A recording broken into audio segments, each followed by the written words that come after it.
Hello everyone and welcome back. Today I'm going to talk about my timeline. So a lot of people have been asking me what the timeline for the Air Force looks like. So today we're going to talk about that. I'm going to talk about my career prior to entering the Air Force, what that looked like and how that helped me once I got out of my seasoning tour. So if you're ready, let's get to it.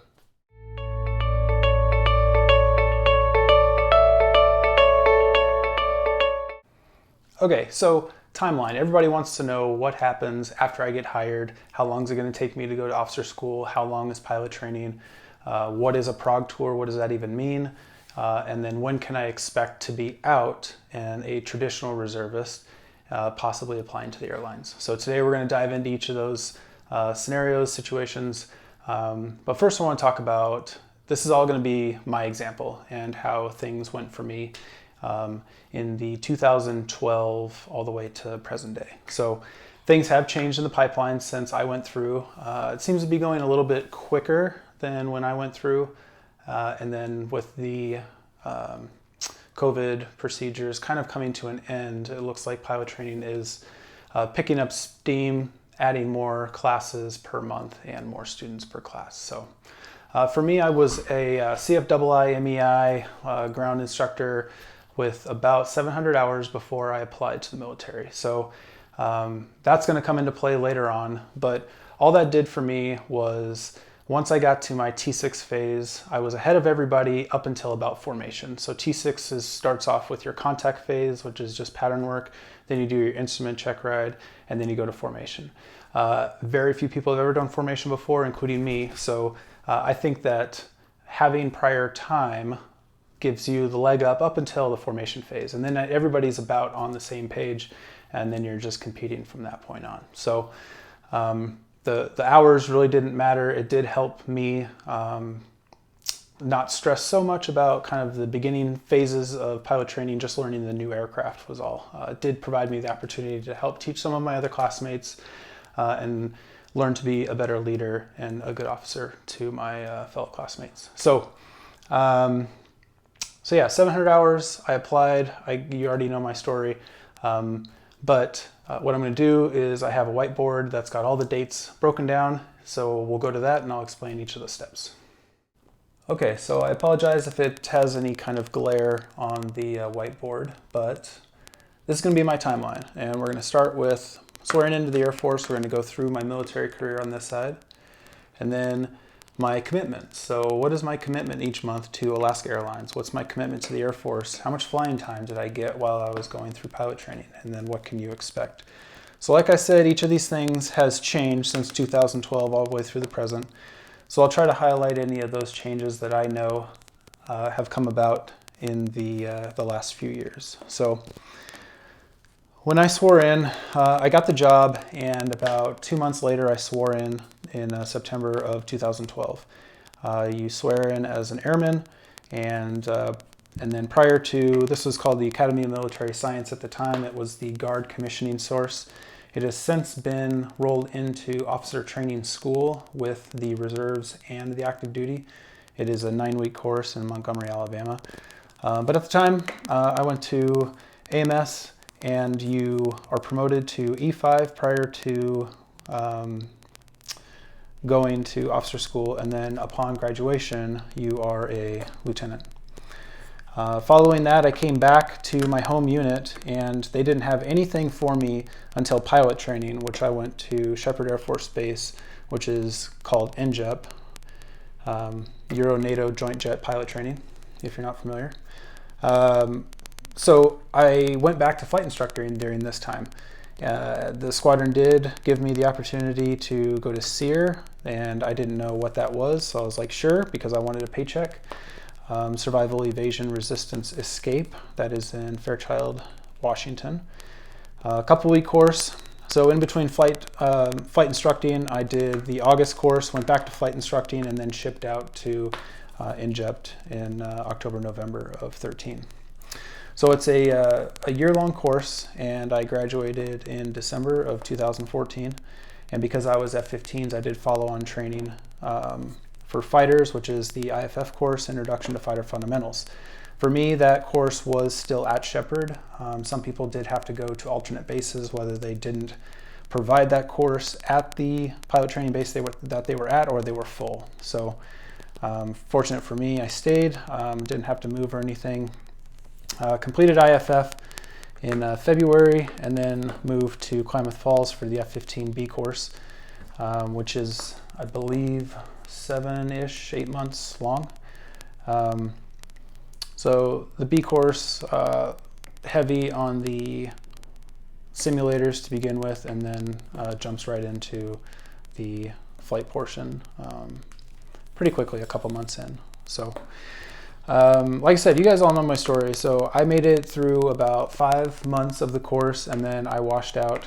And reasons for washing out were overperforming the aircraft too many times. So in the B course, you're given 5 what we call hooks, which are failures of the ride that day. I used all 5 of my allowable hooks based on just over-G'ing the aircraft too many times, not getting the proper feel for it during the BFM phase of training. So I was reclassified. I could do anything except for fly fighters. So I could do heavies of any sort. I chose the C-17 for obvious reasons, and was lucky enough to stay on the West Coast and go to Travis. So there was a couple of months in there where I was basically on casual status, still maintaining a paycheck for a couple of months, and then transferred over to the reserves from the Guard to the C-17. Once I got there, they gave me a couple of months before they had acquired the pilot initial qualification course at Altus Air Force Base for the C-17, which is 4 months long. My Prog Tour is 6 months at the time. Currently, they've cut it back to about 3 to 4 months, and they're also introducing this new program called the TDART program. I'm not sure that that's going to continue to stick around, so I'm not going to go into too much information on that.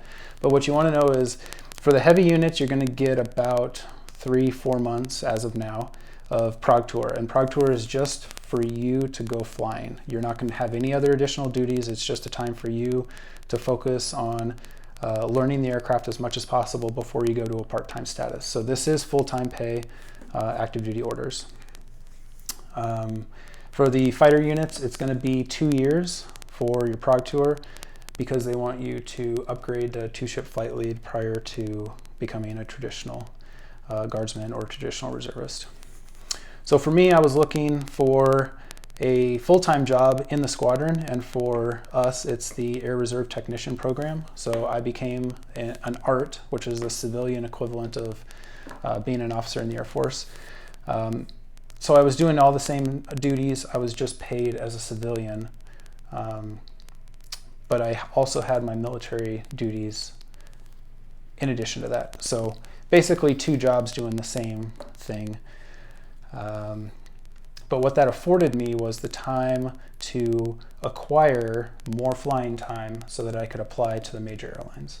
So when I talked about my previous aviation experience prior to going into the military, why I wanted to mention that was, so I said I had time, 700 hours-ish, going into the military, and then I got flying time from pilot training, and then I got a bunch of time flying the C-17.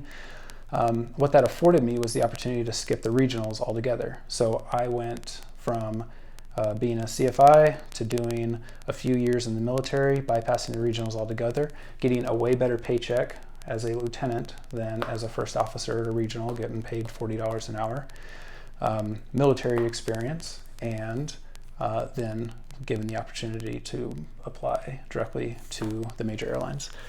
So we all know prior to pandemic, the airlines were going crazy, so I did get picked up by Alaska Airlines flying the Airbus out of San Francisco. I was hired in January of 2019.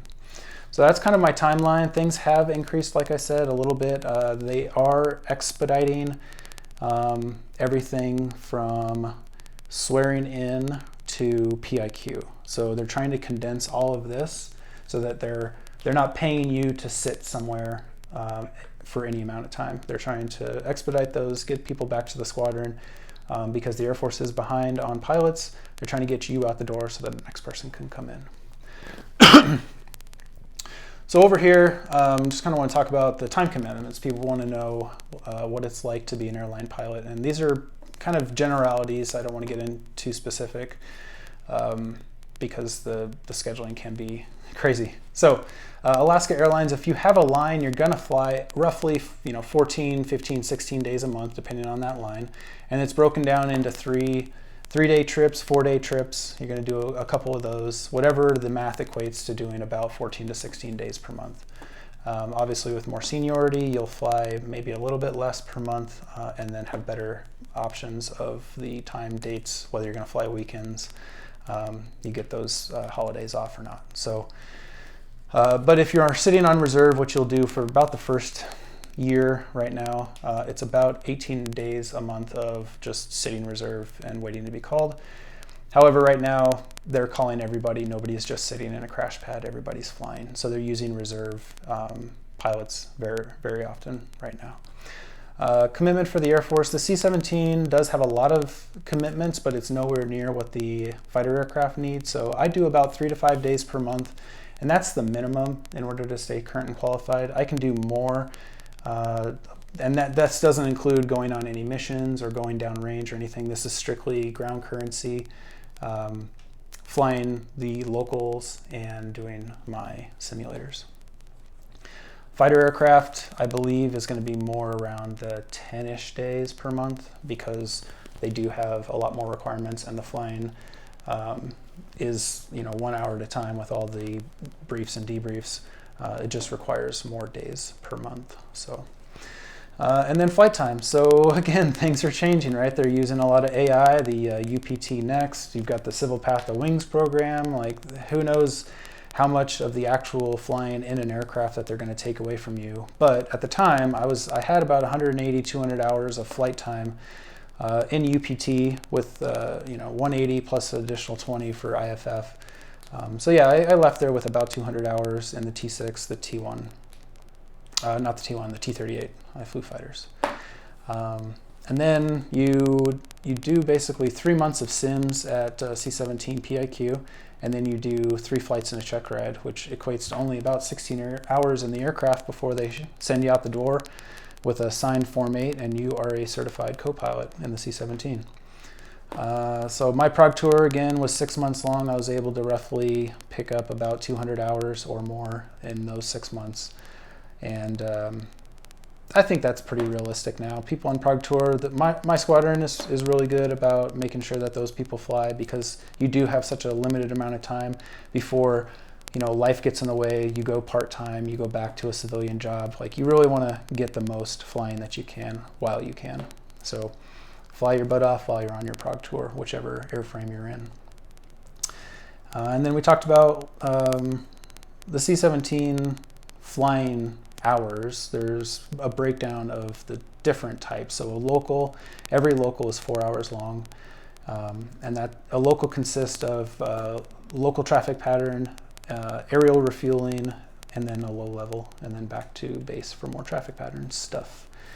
And then we often do 2 to 4 missions a month for the squadron. So you can pick up a mission, and a mission typically is between 30 and 40 hours long, and about 5 to 7 days total. So that gives you a breakdown of the timeline, the things that I've experienced, tried to highlight some of the changes since then.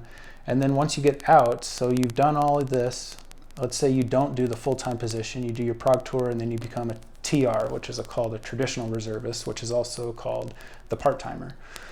So that part-timer is now only required to do the minimum days per month. So if you don't have a civilian job, this is all you're going to get paid, unless you do a lot more of the mission flying, which you can pick up in addition to these and locals.